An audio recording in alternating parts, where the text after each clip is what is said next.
Institutional building group સીમાં બે ટ્રેન્ડેડ exit વચ્ચેનું મહત્તમ અંતર કેટલું હોવું જોઈએ? A 15 meter, B 22.5 meter, C 30 meter, D 45 meter. GFP અને એલએસએમ નિયમો મુજબ લાયસન્સવાળી એજન્સીને તેની નોંધણી જાળવી રાખવા માટેની વાર્ષિક રિન્યુઅલ ફી કેટલી છે?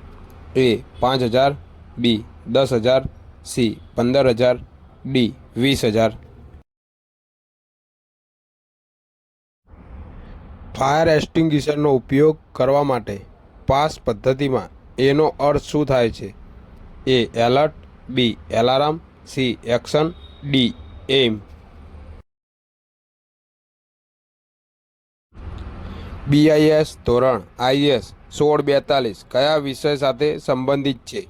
એ ફાયર એલાર્મ સિસ્ટમની જાળવણી, બી ઓટોમેટિક સ્પ્રિંકલર સિસ્ટમની ડિઝાઇન, સી હાઈ-રાઇઝ બિલ્ડિંગ માટે ફાયર લિફ્ટ, ડી બિલ્ડિંગોમાં બાંધકામ સામગ્રીની અગ્નિ સલામતી.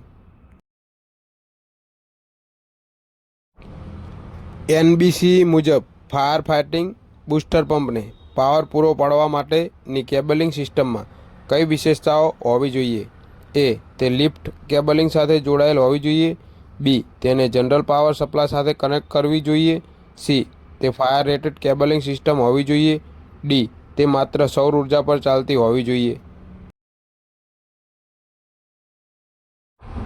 વર્ટિકલ ટર્બાઇન પંપ સામાન્ય રીતે ફાયર ફાઇટિંગ સિસ્ટમમાં પાણીના કયા સ્ત્રોતમાંથી સક્શન માટે ઉપયોગમાં લેવાય છે? A elevated overhead tank, B ભૂગર્ભ જળાશય અથવા કૂવાઓ, C sprinkler piping, D pressurised city mains.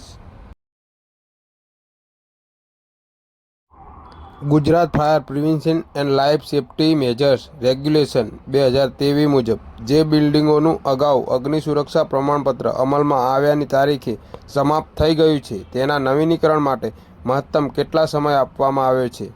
એ 60 દિવસ, બી 90 દિવસ, સી 120 દિવસ, ડી 180 દિવસ. હેઝાર્ડ્સ ઓક્યુપન્સી ગ્રુપ જે ધરાવતી ઇમારતો માટે બે નિર્ગમન વચ્ચેનું મહત્તમ પ્રવાસ અંતર કેટલું હોવું જોઈએ?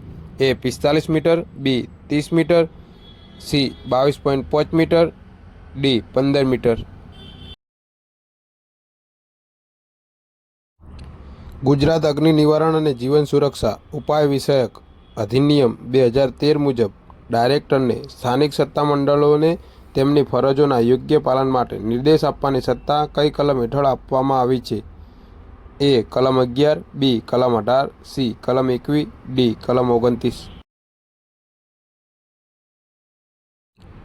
ફાયર બ્રિગેડ ઇનલેટ કનેક્શનનું મુખ્ય કાર્ય શું છે? એ પાણીના બેકફ્લોને અટકાવો, બી ફાયર પંપનું દબાણ વધારવું, સી ધુમાડાનું નિષ્કર્ષણ કરવું, ડી ફાયર બ્રિગેડના પંપ દ્વારા સિસ્ટમમાં પાણીનો સપ્લાય કરવો.